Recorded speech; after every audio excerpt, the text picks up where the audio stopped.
Hello everybody and welcome. In today's video, we're going to talk about how to create space in a 4-3-3 formation. And let's get started by talking about space. When playing a match in Football Manager, obviously to win, you need to score goals. But goals are hard to predict. You never know why some shots go in and some don't. That's why when I make a tactic, the purpose is not to score goals, it's to create quality scoring chances. I can't control whether a shot goes in, but I can control if we're creating scoring chances, and the best way to create quality scoring chances is to create space. So how do you create space? Well, when making a formation and choosing your player roles, you want to think about one thing: movement. Some player roles move towards the opponent's goal, some move away from it, and some move to the side. Thinking about movement means choosing player roles with a variety of directions, not just forwards. The more variety you have, the more exotic movement you can create.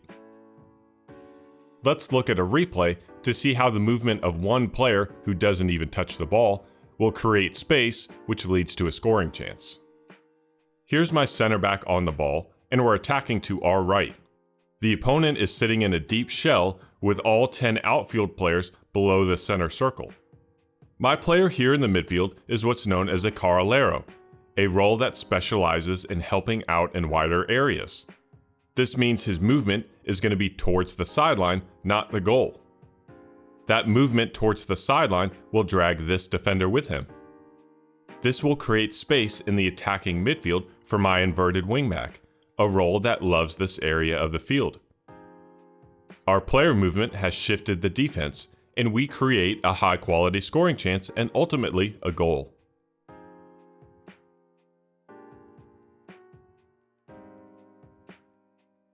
The biggest thing about creating space and really making tactics in general is that you shouldn't be worried about who gets the credit. In that replay, the carrilero, who didn't touch the ball, created space for the inverted wingback who didn't get the assist. Your team will work together as a collective unit to try and score the goal. It really doesn't matter who gets the goal. And now that we know a little bit about player movement and creating space, in the next section, we'll talk about how to apply it to a 4-3-3.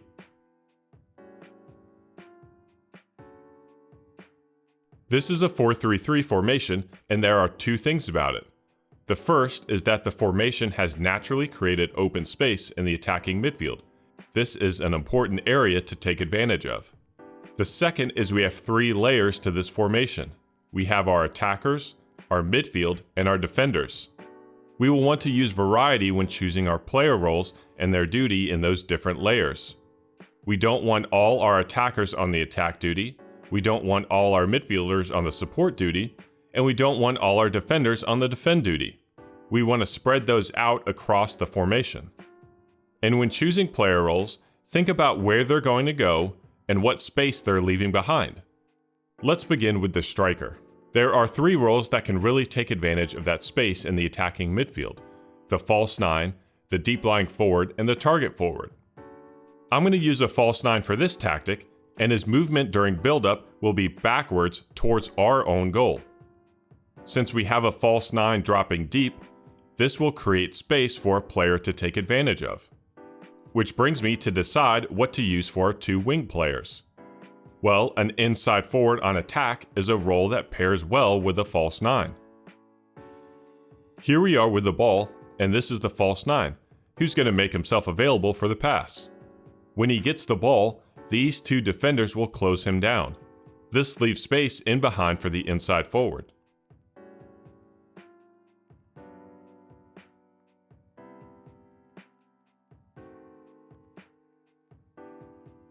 For our other flank position, I want to have some variety, so I don't want to use another inside forward. Instead, I'm going to use a winger. A winger will provide our width on that side, and this positioning will naturally create space in the midfield.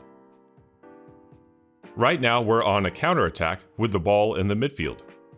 The winger is going to get the ball, and because he's out on the flank, he only needs to beat this one defender. When he does, this center back will go over to help cover. This will leave some open space for the false nine.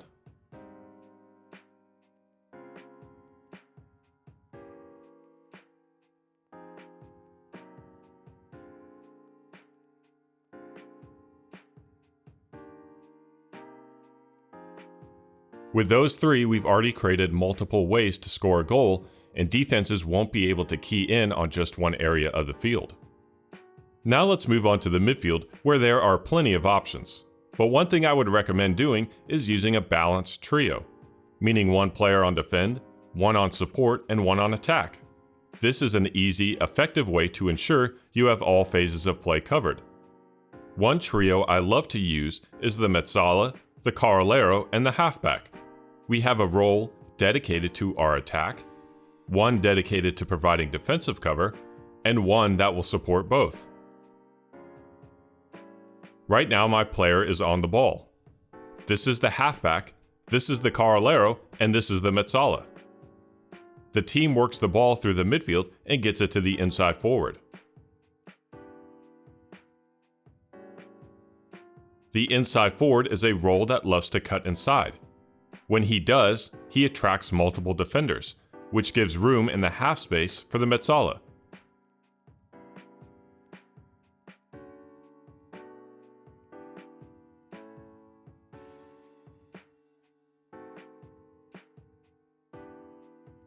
And here's another play that's almost exactly the same.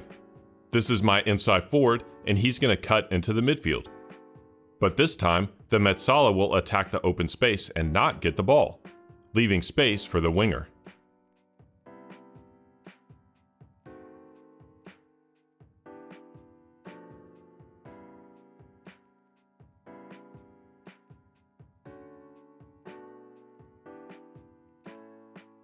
This is why it's good to use a variety of player roles, because it'll give you multiple attacking options even if the play starts out the same. Finally, we get to the defenders. We have 4 defenders, and similar to the balanced midfield idea, I like to use 2 players on defend, 1 on attack, and 1 on support. I'm going to use 2 central defenders because they're pretty low risk on the ball, which leaves me what to choose with the 2 at the fullback positions. When choosing those fullback positions, you want to think about not only how they pair with their flank partner, but also your formation in general. For example, on the left side, we've got an inside forward, and as we've seen, it's a role that loves to cut towards the middle of the field. So we'll have plenty of space out wide for a role to take advantage of, and this is why a wingback is a perfect pair with the inside forward. Which leaves us with our final role on the opposite flank. We already have a winger on that side, so I don't want to use another wingback because again, I'd like to have that variety, and a winger and wingback have some redundancy in their play. So how can we choose a player role that complements the winger but also the overall formation? This is why you want to study your formation and where your player roles move to. Looking at the midfield again, we have a Mezzala who's going to get further forward and work in the half space. We have a Carrilero who's going to drift wide as well. And we have a halfback who's going to drop and be a center back when we have the ball. This means we don't have anyone responsible for the midfield. This is where the inverted wingback role comes in. He's a complementary role to the winger, but he will also move centrally to fill the void left by our midfielders. This is my halfback on the ball, and we have a passing triangle with the right central defender and the inverted wingback.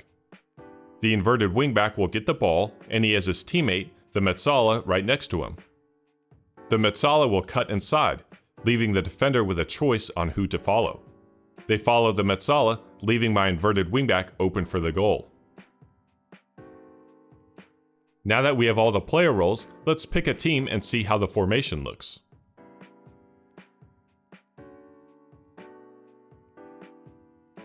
I've chosen Ajax for our example today, and this is our finished formation with our player roles.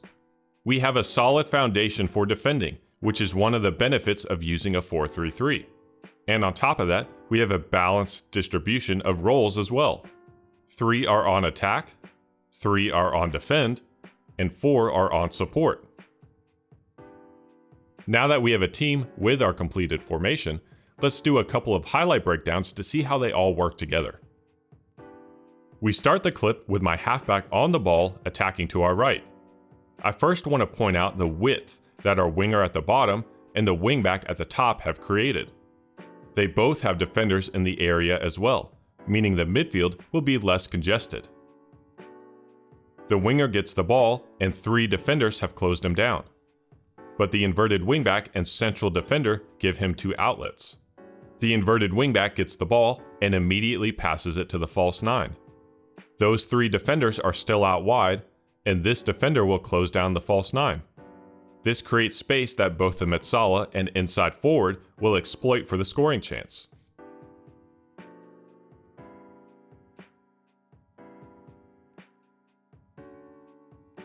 Let's watch the highlight again in full speed and pay attention to the coverage we get on the field with both attacking options and outlets.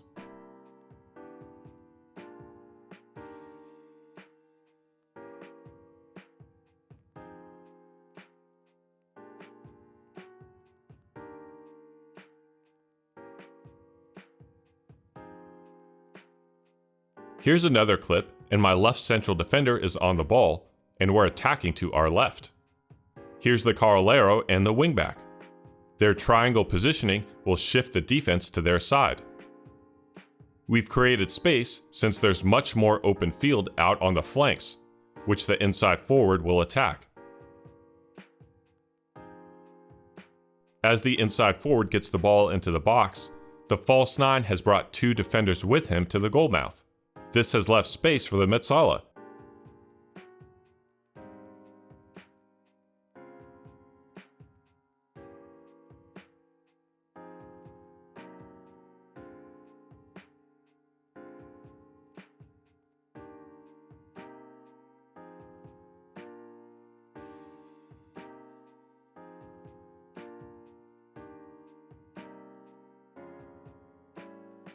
You may have noticed when we were looking at the tactic that there were no team instructions. All the highlights from this video have not had any team instructions added, which meant my players have the freedom to dictate how they want to play. The reason why I like to start without instructions is because it gives me a chance to see how the player roles interact with each other without those variables. But let's say you've made your tactic, you've chosen your formation, and are happy with your player roles. What are some things to look for to add in team instructions? Well, you want to watch for plays that are the style you want to emulate, and then you add in team instructions to accentuate that style. This is a play where we have a throw-in. We move the ball quickly with our passing to create the goal.